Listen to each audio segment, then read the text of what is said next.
শোনো না, বলছি চিনি নেই করছিলে তো সকাল থেকে। প্রায় 750 মতো চিনি এনে আমি রান্নাঘরে রেখেছি, দেখে নিও। কি? চিনির এত দাম? তুমি কি না কিনবে চিনি?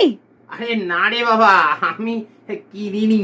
মানে সকালবেলা থেকে উঠেই না আমি রামুদার বাড়ি, শিবুদার বাড়ি, বুবুদার বাড়ি এরম করে প্রায় 10-12টা বাড়ি ঘুরেছি, বুঝলে তো। এবার যার বাড়িতেই যাচ্ছি তারাই তো ভদ্রতার খাতিরে বলছে যে দাদা বসুন, একটু চা খেয়ে যান।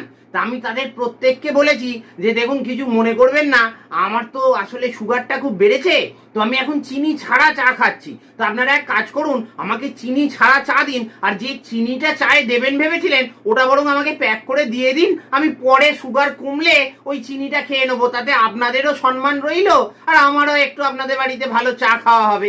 এই বলে আমি ওদের থেকে চিনিটা নিয়ে ম্যানেজ করেছি, বুঝলে না। তুমি এবার যা করার করো।